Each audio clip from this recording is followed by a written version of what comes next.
So good evening, ladies and gentlemen. I hope you enjoyed the film. Obviously you did, since you are still in the room. Special evening tonight. I would like to welcome you here in Brussels, but also in 7 different cities in Europe. We are live now in Aarhus, in Bratislava, in Cork, in Lisbon, in Paris, in Santiago de Compostela, and in Sevilla. And of course here in Brussels. All those people in those screening rooms have seen the film, Mediterranea. It's a finalist of the Lux Prize, one of the 3 finalists competing for the final prize. We have the pleasure tonight to be here with the director of the film. I will welcome him on stage in a while. The microphone, we will not give it to you people in this audience, but you will have the opportunity to tweet. If you use the hashtag LuxPrize, the questions will show up on my screen and I will be able to ask them to the director. So, first of all, on behalf of the Lux Prize and Beaux-Arts here in Brussels, I would also like to thank this evening partner, which is the SAA, the Society of Audiovisual Authors. They are celebrating their 5th anniversary tonight, not tonight, but this year, sorry. And they've been great supporters of the value of the Lux Prize and also the value of European cinema. Well, let's not wait more. We will have around 35 minutes to talk about the film. I would like now to welcome on stage the director of Mediterranea, Jonas Carpignano.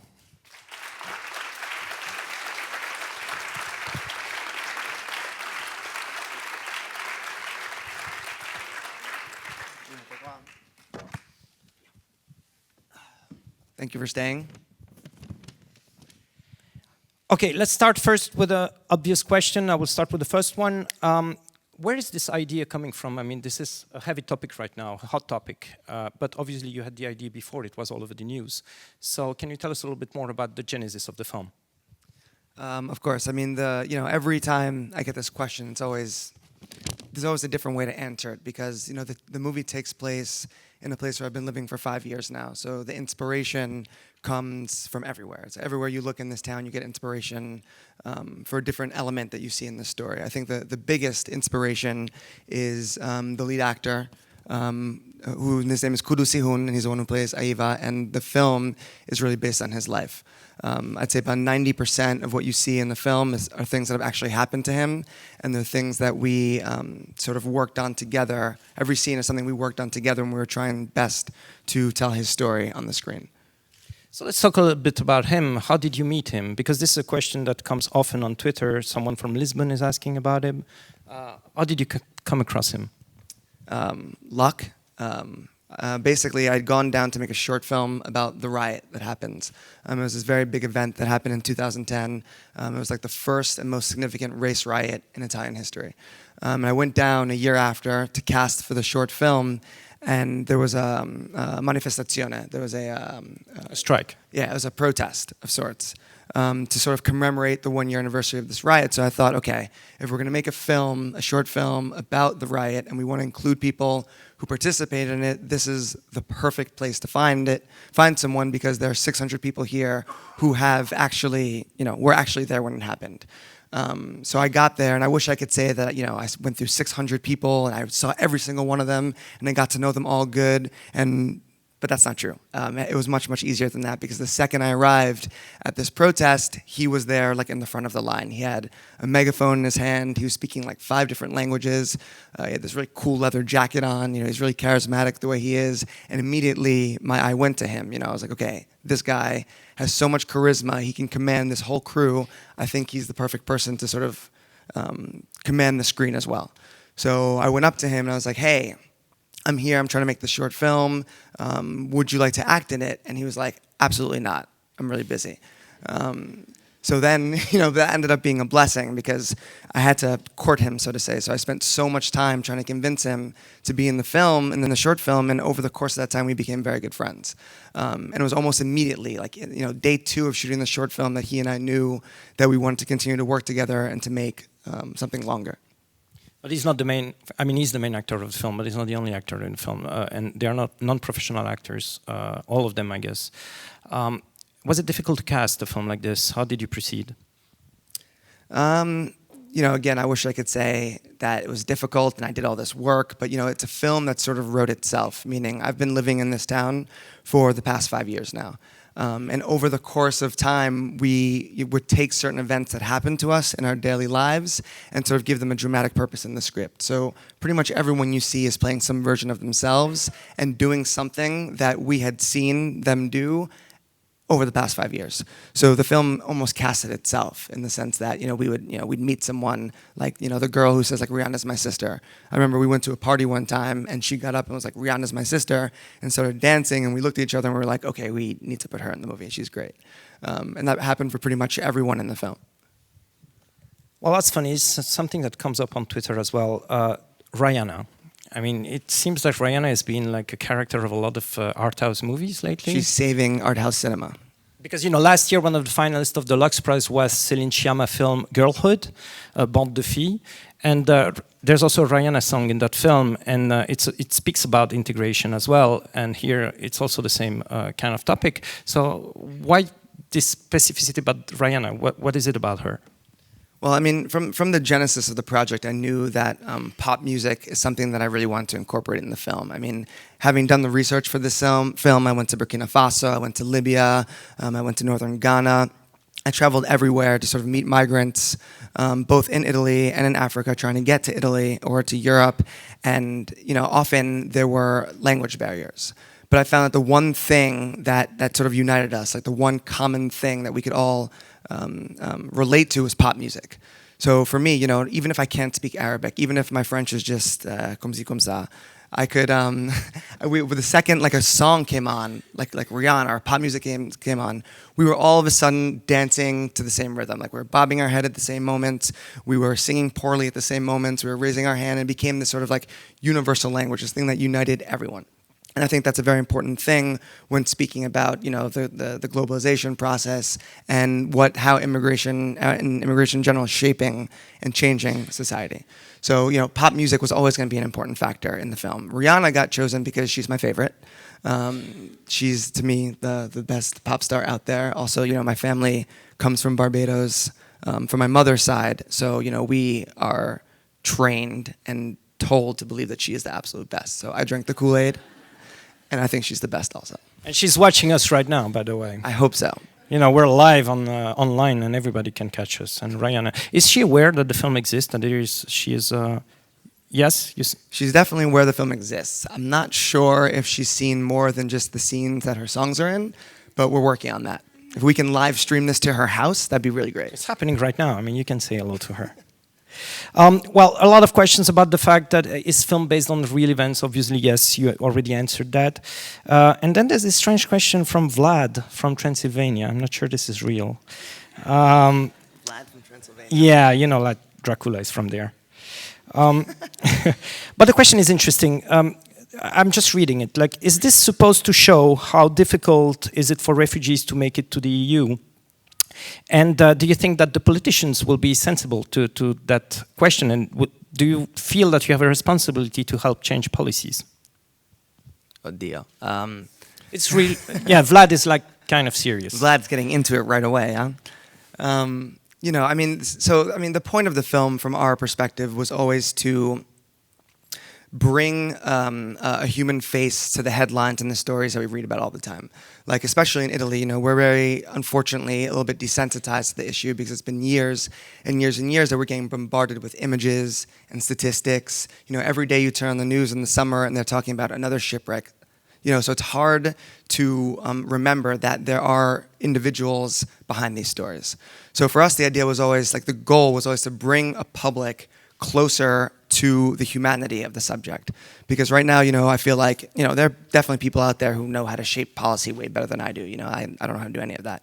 But the idea that our idea was always to make sure that people remembered that when you make a policy, you're affecting an individual who might be more similar to us than you would think when you create this distance that's like the immigrant and us. So our goal was always to just have people think twice when they see, an African immigrant on the street, when they see that person that comes up to them on the beach and is trying to sell them whatever they're trying to sell them, that you realize that, that person has a very, very long story and that person went through a lot to get to the country. But it has to mean something to you that you're selected for the Lux film. days and the Lux Prize. And you know, Lux Prize is actually a part of European Parliament. It's an initiative of the European Parliament. It's some kind of acknowledgement of the fact that the film will be seen also by European MPs.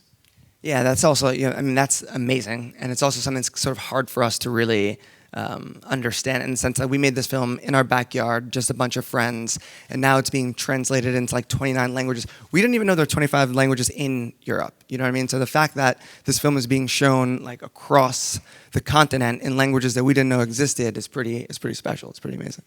Okay, you feel like he's getting a little bit American here.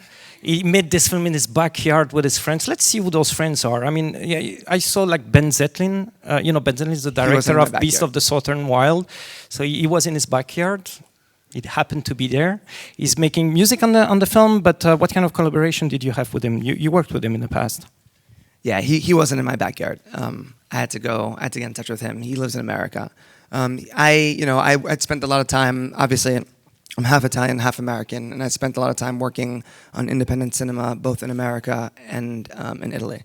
And one of the films I was fortunate enough to work on was Beasts of the Southern Wild, where I was one of the assistant directors on the film. And over the course of the years, Ben and I became very good friends. So when the time came, for me to make this film, he was very, very supportive. So yes, he wrote the music, but he did so much more than that. He read various drafts of the script. He gave us notes on various edits, and he was a real collaborator. So backyards get bigger when you have the internet like this. That's a quote. And that question was coming from Miroslav from Slovakia. He wanted to know how did you choose the music of the movie, but it was kind of organic, I guess. And yeah. Another friend, and I don't know if I'm mistaken with this, but I saw Chris Columbus' name somewhere. You know who Chris Columbus is? He's the director of, for example, Harry Potter, and he actually produced this film in between Pixel and Night at the Museum 2. Two films that are really different from the documentary-style art house film you've just saw. How did that happen? Well, as you mentioned, he made Harry Potter, and obviously he made a lot of money, and I guess he just doesn't know what to do with all of his money. Because he read the script at some point, and he created this banner company called Maiden Voyage, which is committed to helping first-time directors get their films out. And it got to his attention, and he was very, very supportive from the beginning, and he decided to invest some of that Harry Potter money in the film. There's a little bit of concern on Twitter from people from Calabria, the region where the film was shot, and they want to know how the people from there are feeling towards the fact that the image that you are giving out of those people. And you showed the film to those people in the city you are living. What was the reaction? Yeah, I think up until now, one of the most fulfilling screening experiences we had was when we showed the film in Gioia Tauro. Because like I say, this film was made by the people of the plain of Gioia Tauro Rosarno. Like everyone supported the film in some way, shape, or form. So when we showed the film, we had 2 screenings in a cinema that has about 300 seats. And both screenings were sold out. Well, not sold out, they were free, but people came to see the film, packed the room.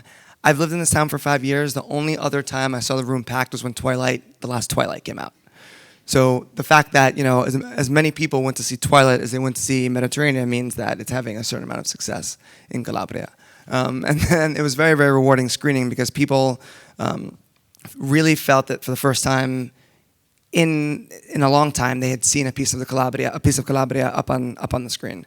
Meaning like a lot of people praised the film for being like an authentic snapshot of what life is like down there, both the good and the bad, as opposed to the things that you normally see in the media, which is, when people talk about Calabria, it's mafia, and 'ndrangheta.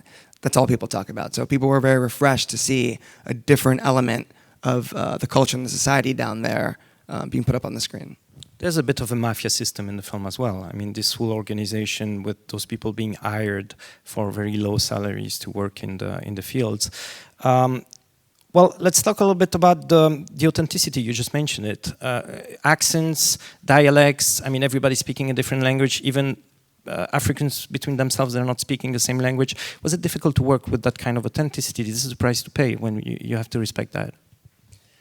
It was, again, I wish I could say, yeah, we were so good that we figured it out. But it came very, very natural because people spoke the language, or they spoke in the way that they speak in real life. So for us, the biggest challenge wasn't so much in terms of, mandating an authenticity. It was making everyone feel comfortable enough that they could sort of be themselves at some point. So that was our biggest challenge. But since, like I mentioned before, 90% of the things you see on the screen are things that happen to us or to Kudus over the past 90 years. It was really just a matter of having people remember how they felt when those things actually happened. So nothing was really pulled. Nothing was abstract. Nothing was pulled from the clouds. People were doing things that were normally very, very natural to them. So maybe now we can talk a little bit more about the topic of the film. There's a lot of questions about that. People from Israel, from Bulgaria are concerned about. Since it's a hot topic, it's all over the news. And there's actually a scene in the film where Rocco, the family person, he doesn't want to hear about the news while he's sitting at the dinner table. It's actually a very Italian thing to do. Because it's happening in his own backyard. And because it's all over the news today for us, do you think like a topic like that in cinema could be disturbing? Do you think the film is attractive to the audience, or they would rather say, come on, I mean, we don't want to see in a documentary style what we are already seeing on the news every day? Yeah, I mean, that's something we're figuring out. Like, it's been both a blessing and a curse in the sense that, there's half the people that have the frame of mind that because this film is so topical, it's the perfect time for it to come out. And we're finding that in certain audiences, like film festival audiences, there's a lot of attention. People come to see the film because it is a hot topic. But on the other end, a lot of people are sort of staying away from the film because they say, like you said, we see this every single day. The audience doesn't want to like pay money for a ticket to see something that that they hear about in the news every single day. So, we're still, the jury's still out on that, so to say. I mean, like, luckily the film has been able to travel a lot. It's been sold to a lot of territories. So people are going to have the chance to see it. We're just waiting to see how many people actually come see it. You have this style of filmmaking that is very collaborative. You already mentioned a lot of people you worked with. Will you keep doing film that way? Because it's already, of course, it's great to work with a lot of people, exchanging ideas and everything, and film is always a collaborative work. But as an author, you also have like your own vision, and at some point, don't you want to say like, shut up, everybody, this is my film, I'm doing it my way? No, that doesn't work as well. I mean, basically, we've spent so much time between the short films we made before and making this film where we have sort of created our own infrastructure in this town. And these films are so difficult to make that for us, it's very important that the making of the film be as rewarding as the finished product. So we don't like to look at it as like, okay, we have 7 weeks to shoot, we're making this film, it'll come out one day and then we'll see how it goes. For us, we have to have fun as we're doing it. Like, everyone has to feel like they're part of it. And that's been very, very rewarding because we live in the place where we work. So the more we can incorporate people, the more that people collaborate with us, the more we feel that every step of the process is fulfilling. And when we're not sure what the outcome is going to be, when we're not sure what the reception is going to be, for us it's very, very important that it be worth it for the people who are sacrificing so much to work on the film. Because like we said, we're dealing with a lot of non-professionals, both in front of the camera and behind the camera. So if people are going to take off their jobs, if people are going to make the sacrifices to help us make the film, it's very important that they have fun doing it as well. We're receiving tweets from Italy, and people are actually surprised that the film has that kind of guerrilla filmmaking style. This is not something that's very common in Italy. Do you think that this is the result of the fact that you're an hybrid kind of filmmaker yourself? Yeah, absolutely. I mean, this sort of guerrilla filmmaking, so to say, is something that I learned while working in America. So when I was working in Italy, I worked on several films, and they were done, within the traditional Roman infrastructure of making films, which is pretty much the way that almost everything is made there. And I remember it being a very eye-opening, liberating experience when I moved to southern Louisiana to work on Beasts of the Southern Wild, and I saw this sort of collaborative spirit. Like, all of a sudden, you had like 400 kids who all went to college together, just making art. And everyone was there because they really cared about the product, not because for them it was a job. So I was really attracted and seduced by this way of making film, and it's something that we wanted to do in Italy. And I think that made it very difficult for us. It's why it sort of took so long, because the way of financing a film in America is very different than it is in Europe. So we had to sort of take an American financial structure and find a way to bring that to Italy, which is why it took us so long to make it. But in the end, I think it was worth it because we had very little supervision. I mean, we had a babysitter, but he let us stay out late. So we were able to get, a lot more done than we could have had we gone through traditional means. I'm getting spammed by Vlad. He's insisting on the fact that he's real. Vlad is back.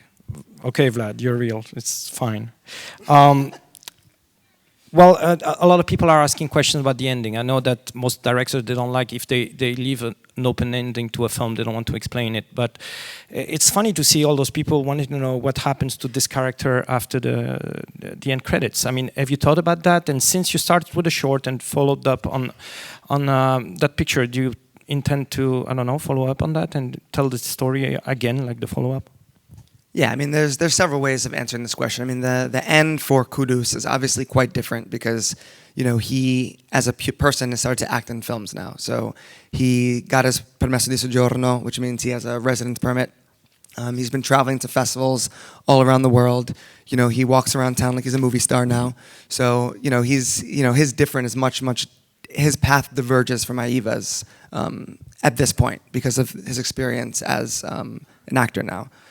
For me, the ending of the film is very much about the fact that it's not quite clear what's going to happen in our town now. So for us, hindsight is 2020. We're very, very sure that we've accurately represented what has happened and what is happening now, but we still don't know what's going to happen in the future. So for us, that ending is just sort of about presenting many possibilities. Meaning, in that house, you see everything that's part of his world in Italy. And so we know that Aiva, or like the immigrant or the African immigrant who still lives in the town moving forward, will be confronted with various realities. There is the presence of the kids who want to fight them. There is the presence of the little boy who wants to be his friend in the underground economy. There's the presence of the Italian who wants to help. And we know that these are all components of the future, but we just don't know what form it's going to take yet. So that's sort of what the end is about. It's sort of saying like, this is what makes up our society. This is what makes up our town. But we don't know what form it's going to take yet, which is why it's blurry to us. But do you have hope? I mean, I come from a small village in Sicily, and 30 years ago it was the exact same situation. I mean, minus all the technology, the Skype thing and everything, the same story could have been told 30 years ago in that small village. And it hasn't evolved so much. So what makes you think that the future will be different?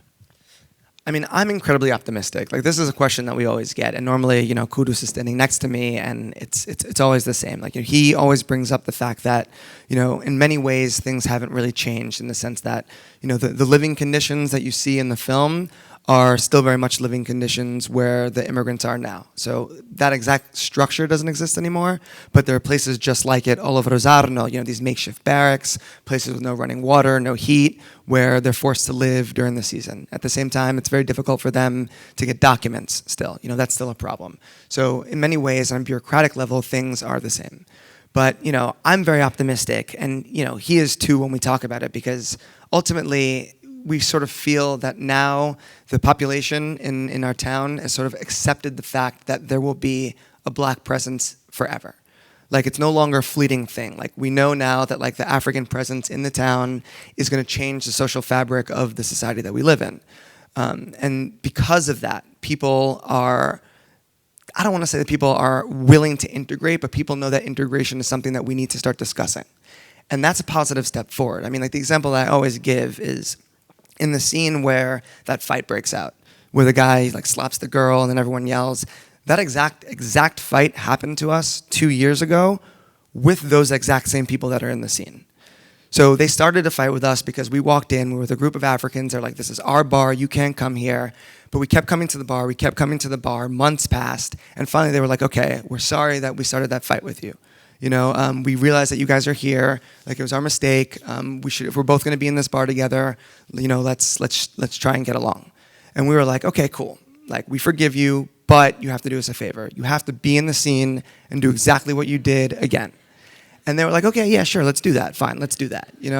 So because we sort of went at this with a smile on our face and we looked to incorporate everyone, because we understood everyone's perspective, that situation has alleviated itself. So now to that group of kids, he's not just a black dude walking to their bar, he's Kuda Suhun, who came from Burkina Faso, who's been living there for 6 years. And that kind of thing happens all the time.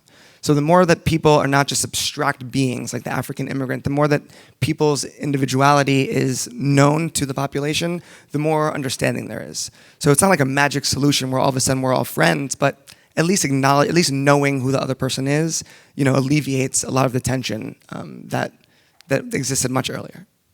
So even though they're going through the same struggle for freedom and for also acceptance, they're very different, the two main characters. They have different expectations as well. I mean, they go through the same journey, but one is more realistic, optimist, but realistic, and the other one has unrealistic expectations.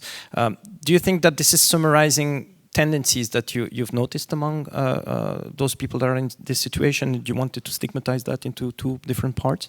Yeah, absolutely. I mean, like, you know, I think that both of them are right. You know, I don't think that Abbas is wrong in the sense that he is intolerant of the way he's being treated and the way he's living.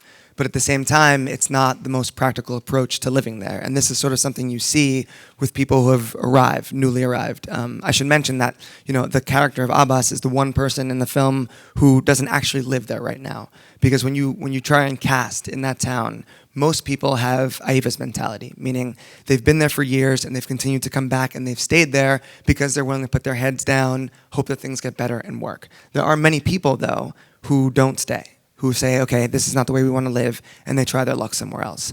So it's very important to incorporate that perspective also, because it is, you know, a reality of many people who find themselves in a situation that wasn't what they expected or hoped. We still have time for one last question, and I was scrolling this and didn't know which one to pick up, but actually this is the obvious one. People want to know if you're working on a new project, but first of all, how much time did it take to make a film like that? Because it's so authentic and it feels there was a lot of work put into this. So can you tell us a little bit more about how much time it took, and what are you working on next? Yeah, so I moved to the town in 2011. And I'd been going there since 2010. And from 2011 until May of 2014, we were trying to get the movie made. So, you know, that for a while was very, very frustrating because we didn't have the money to make the movie, and we were like, is this going to happen? But it ended up being a blessing in disguise because we were able to find so many different elements to put in the film. Like, we met the little boy Pio, who we were able to put in the film. We met, you know, some of the family members, the little girl. These are all people who had roles more or less like that in the script, but once we met them, we tailored it to their actual personalities. So, you know, it took a long time to make, but over the course of that time of waiting, we were able to make the script richer, make the story richer, with real specific experiences.